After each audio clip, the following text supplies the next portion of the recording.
Today, the latest weapons, coupled with the fighting skill of the American soldier, stand ready, on the alert all over the world to defend this country, you, the American people, against aggression. This is The Big Picture, an official television report to the nation from the United States Army. Now, to show you part of the big picture, here is Sergeant Stuart Queen. As you sit watching me on your television screen, you are aware of the enormous changes that the electronic miracle of television has brought into your lives. For the United States Army, television promises to revolutionize battlefield communications by giving the commander something he has never had before, communication by sight. Recently, the first public demonstration of the use of television in combat was staged at Fort George G. Meade, Maryland. In that demonstration, which we will show you in our first pictorial report today, we can see the full, spectacular scope of the changes television may one day bring to the battlefield.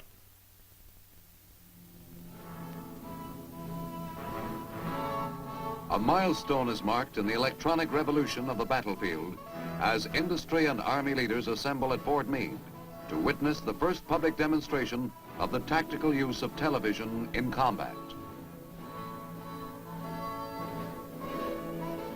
Before the demonstration starts, a briefing officer in the command post outlines the simulated combat exercise which the television cameras will follow. The battle plan calls for 2 coordinated attacks, a river crossing and an infantry tank assault against the aggressor's defense line. Gentlemen, when I say time, it will be a minute before H hour. 9, 8, 7, 6, 5, 4, 3, 2, 1, time. A Signal Corps television camera records the beginning of the operation. As the armored personnel carriers push into the water, a new era in battle communications is opened. For back at the command post, this action is flashed on the television screen, and the commander is given what he has never had before: instant visual knowledge of what is happening to the troops under his command. The bars we see do not appear on the TV screen, but result from filming the telecast at motion picture speed. Overhead, a liaison plane carries a camera which provides an air view of the same action. Watching this on his screen, the commander is able to maintain close control over the formation and dispersal of his amphibious vehicles.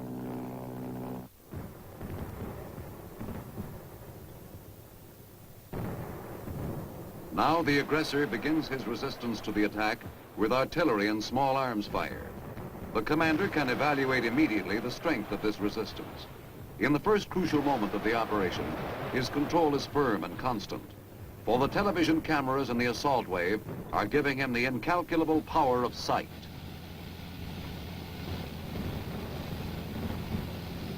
The steel-protected carriers move steadily forward despite the aggressor's opposition, and now the tracks of the first vehicle grip the beachhead. The technician at the controls selects this vital scene for the master screen, and the observers watch closely as the carriers in the first wave land and discharge their infantrymen.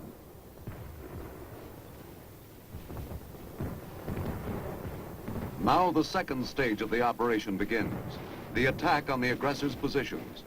At the moment when the first riflemen hit the beach, and all of the carefully drawn details of the battle plan meet the crucial test of performance, the commander has the priceless advantage of being able to make immediate decisions based on his own first-hand observation.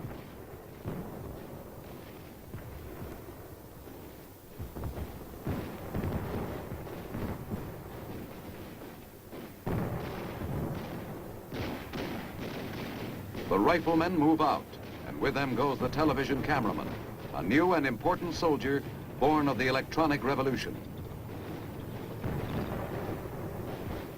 A 3/4-ton truck carrying a microwave transmitter has been landed and is set up to beam back the cameraman's picture. It is picked up by the receiving antenna at the TV base station and flashed by cable into the command tent, where the action of the battlefield unfolds on the master screen.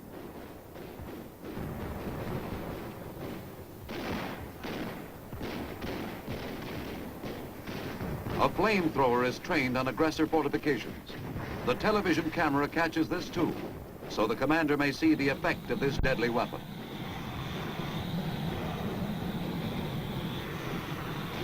The coordinated tank infantry attack is launched under cover of a smokescreen. This is the payoff, the final test of military doctrine and training, and the cameraman is there to record the victory.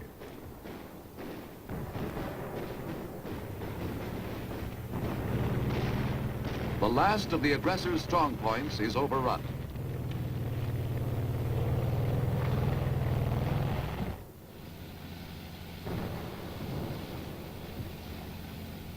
But the battlefield work of the camera is not yet done. The surrender by the aggressor, relayed by the cameraman, gives the commander not only visual proof of success, but also a valuable opportunity to participate directly in the interrogation of prisoners. 6, I have a prisoner here for you. Over. This is Ramrod 6. Bring the prisoner up closer to the camera. Over. Prisoner, what is your rank and what is your organization? Over. Captain. Who is it? I'm a captain. I'm with the 107th Engineers, 7th Rifleman Division. Let me take a look at his shoulder patch and sleeve insignia. I want to verify that. Get Lieutenant Kieran on this phone right now. Okay, that's 107th Engineers, all right. Did you find any documents on that man? If so, let me have a look at them quick. Brad 3, this is Rat. I'm bringing up a map for you.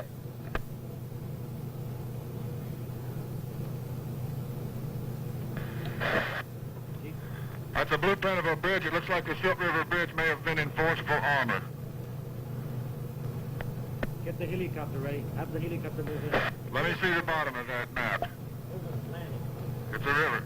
Roger. The demonstration concluded, General Matthew B. Ridgway, Army Chief of Staff, evaluates it for its potential benefit to the Army in combat.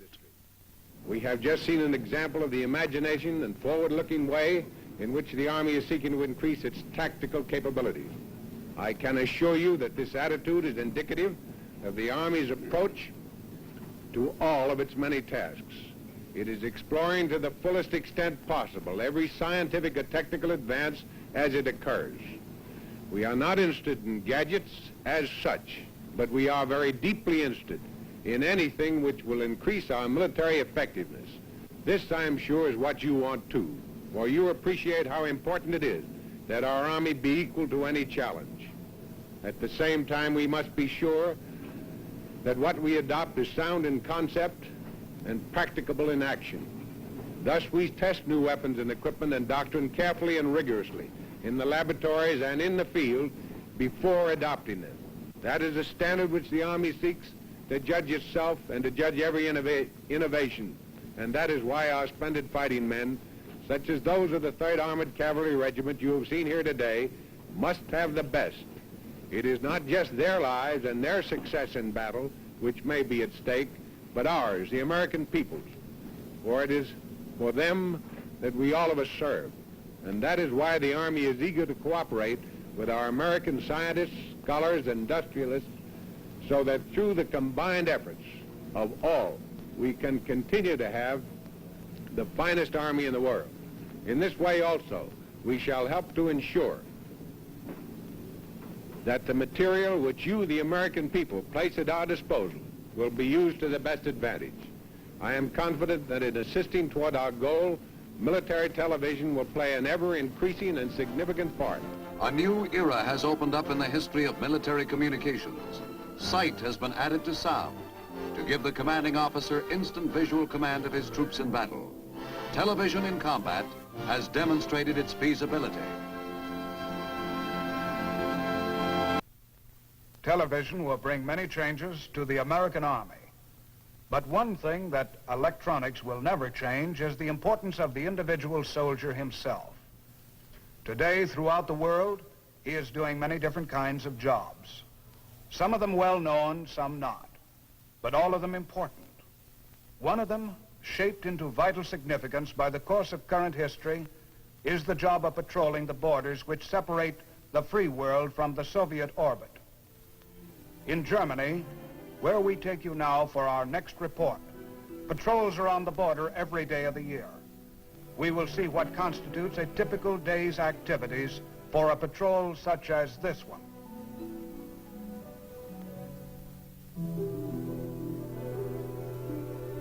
I'm a platoon sergeant with Company I, 14th Armored Cavalry Regiment, the leader of this patrol. I've been over here working in border operations for a long time now. I've gone on a good many patrols, and everyone starts the same way, a thorough and careful briefing of the area we're going to cover. This is critical territory we're in, and there's no room for error in our jobs. Like everything else, of course, when you do it long enough, day after day, border patrolling gets to be pretty routine. But just the same, heavy patrol is a new experience. And you never quite get over the feeling of excitement that sets in when you start out.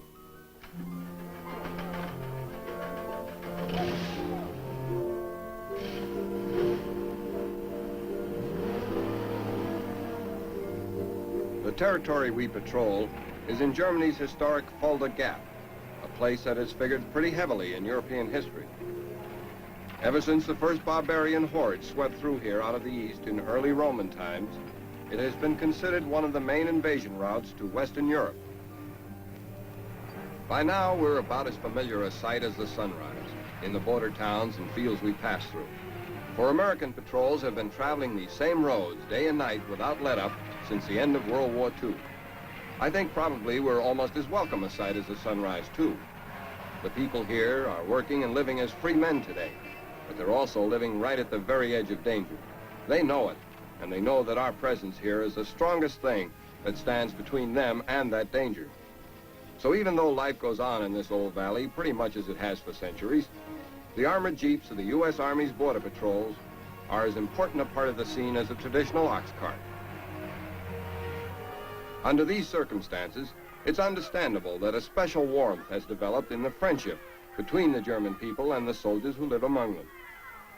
Wherever we stop on our trips, a group invariably gathers around to talk to us. And of course, it's easy for us to reciprocate that friendship. There isn't even much of a language problem anymore, because both Americans and Germans pick up a working knowledge of each other's language pretty quickly.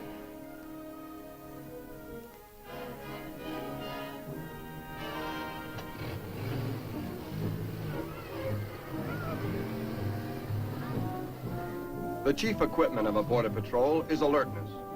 All along the area, we must keep our eyes open and our ears sharp. We investigate the border from every good observation point we can find. Here, we're literally the Army's eyes. The eyes of the entire free world, in fact.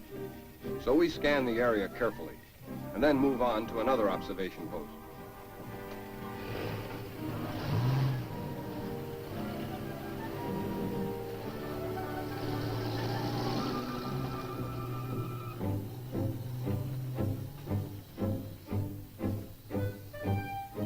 While we're on the road, we exchange reports with liaison planes, which observe the border area from the air.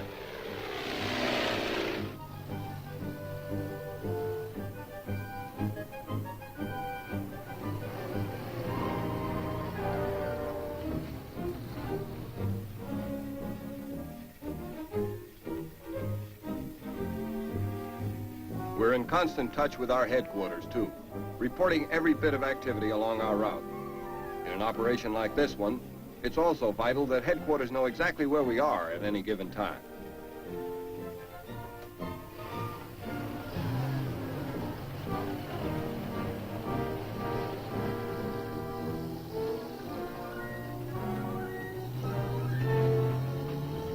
This is the high point of the daily tour, the inspection of the border itself. We have to be prepared for anything that might happen. And like in all crucial military operations, we do it strictly by the book. The men stand by their weapons to provide cover. I take another man with me. We go up, right up to the Iron Curtain itself. Only we call it the glass curtain, because you can see through it, but you can't reach through it. Attention border zone. That's a sign that everybody in this part of the world treats with real respect. There's no life here. Nothing stirring anywhere here. So back we go, to check another border point, and another all along our sector.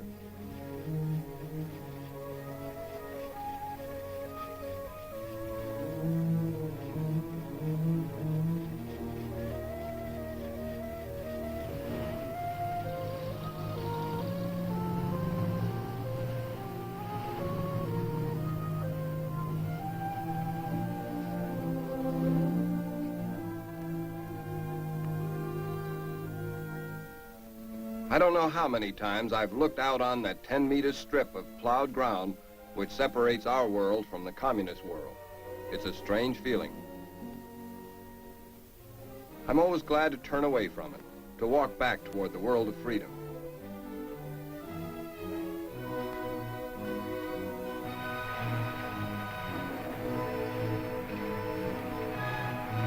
Another day's patrol ends. We finish it up by going back to headquarters to check in. I give my report to the lieutenant. We don't have anything spectacular to report, no excitement, which, believe me, is just the way we want it.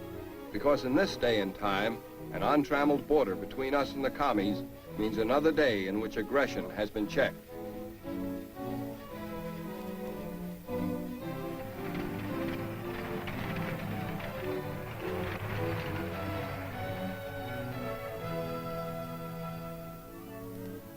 Off duty, we participate actively in the life of Bad Hersfeld, where we're stationed.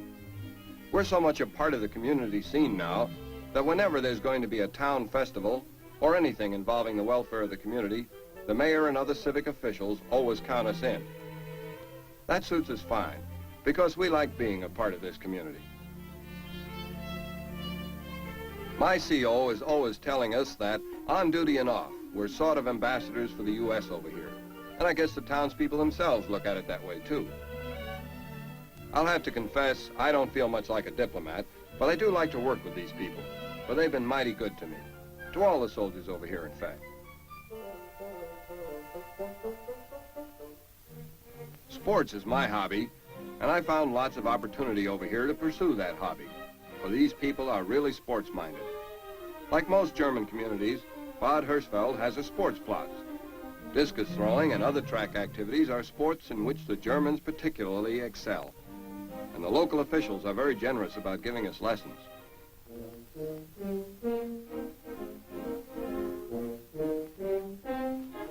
With their help, I'm developing into a pretty good discus thrower.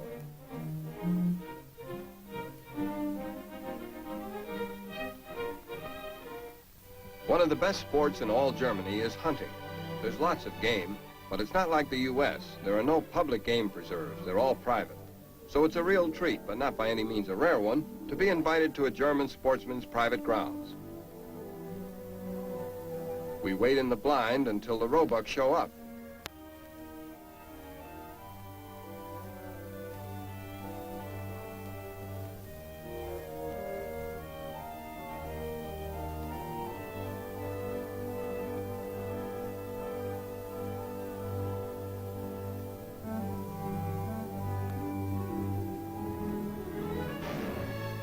A hit.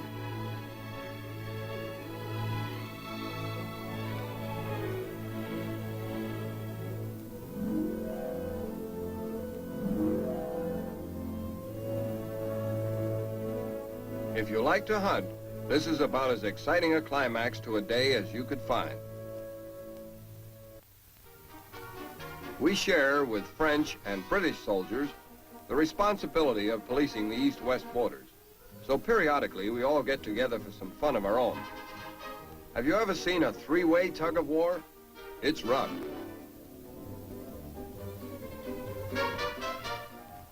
I'm the captain of the U.S. team, and I can tell you it's hard work.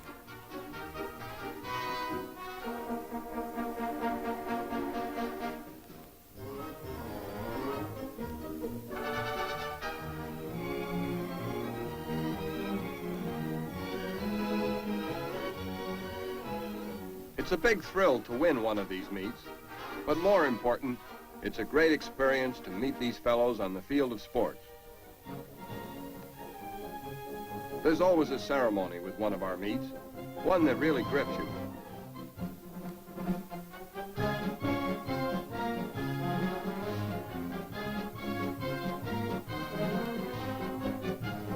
Your allies march in front of you on a parade ground in Bad Hersfeld.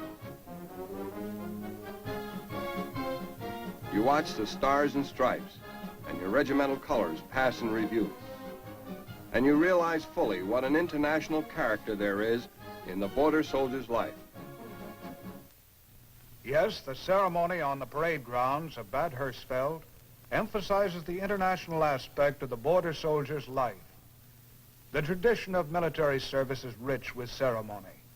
Ceremonies of many kinds linking the present to the proud and honorable past. For our last report today, we bring you a story of one such ceremony, that of retreat, with an original music score composed and conducted by the United States Army Band. Of all military customs, the most respected, the most cherished and meaningful is that of retreat.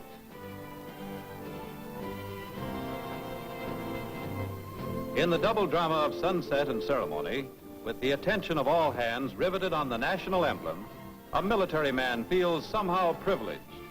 Here's the kind of honor and respect our flag deserves. Here, well symbolized, is the devotion of his own life to the service of his country. Because of the deep importance of retreat, the writers of your screen magazine have searched history for the origin of the ceremony and uncovered its roots deep in the past. During the Crusades of the 11th to 13th centuries, as the sun began to set, the G.I. Joe of that vanished army listened for those musical notes which he knew as retraite, or the evening ceremony. It was a signal to return to camp, to cease the activities of the day. It was the time for setting the watch and putting out the campfires. Even the bugle call now used was first sounded then and has come down to us through 900 years.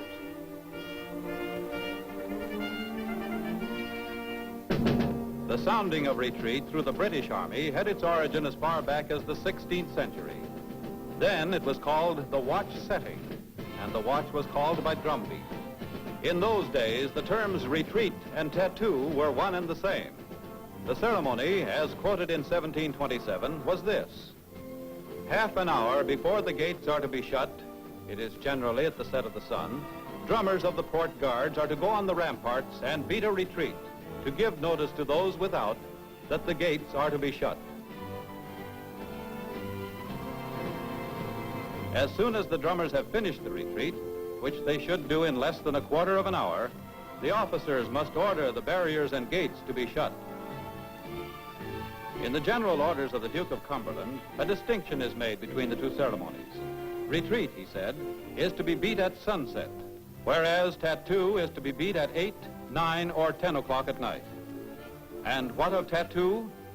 Now here we have something colorful from the 17th century campaign of King William III in the Low Countries. In those days, all active operations ceased in the late autumn, and the rival forces went to billet in towns and villages surrounding the battlefields. The inns were the social centers of the day and were busy enough in the evenings. The only way to clear the inns was to stop the flow of ale. This was done between 9:30 and 10 p.m., when a drummer marched through the billeting area beating a call. Upon hearing it, the Dutch innkeepers remarked, "Doden tapto," and turned off their taps. The word tapto was used officially for some time, but finally gave place to the familiar tattoo. Getting on to our own country, it may be said that our military ceremonies derived largely from the 17th century British Army. In colonial days, a fife and drum corps would march through the streets of a camp or garrison playing loudly.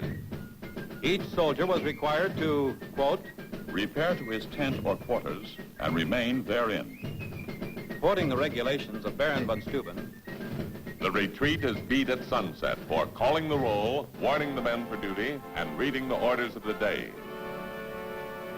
We do not know for certain when the flag became the center of the ceremony. Marine orders from 1805 tell the sergeant of the guard to have the halyards manned that the flag may be, in due time, attended to at retreat beating. And so the ceremony grew in dignity and interest, with the various branches of the service leaving their marks. Currently, at every Army installation garrisoned by troops, and with either bugler, field music, or band, retreat is first played, then there is the call to attention and the hand salute. The lowering of the flag is begun on the first note of the national anthem, or to the color, and is governed so as to be completed at the last note of the music. Navy regulations state that this ceremonial lowering of the national ensign at sunset shall be known as evening colors, and that no ceremony shall take place when a ship is underway. For as long as there is daylight, a ship's identification must be visible. The Marines, so colorful through the years, began about 1870 to put emphasis on the retreat ceremony, elaborating it at Marine Headquarters, Washington, to the once-a-week Sunset Parade. Here, crack exhibition troops embellish the ceremony with unique drills, but the heart of it all is the flag. We hope the military of every branch and rank will take renewed pride each day in a tradition so deeply rooted. In it, as Admiral Jewett once said, we honor the emblem not only of national authority at home, but of liberty and progress throughout the world.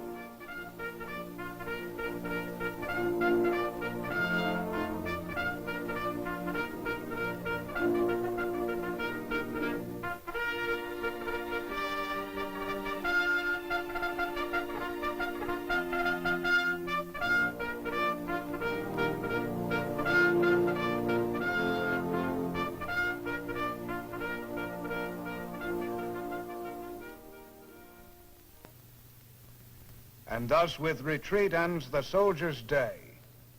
This is Sergeant Stuart Queen, inviting you to be with us next week for another look at the big picture, the United States Army in action. The Big Picture is a weekly television report to the nation on the activities of the Army at home and overseas. Produced by the Signal Corps Pictorial Center. Presented by the U.S. Army in cooperation with this station. You can be an important part of the big picture. You can proudly serve with the best equipped, the best trained, the best fighting team in the world today, the United States Army.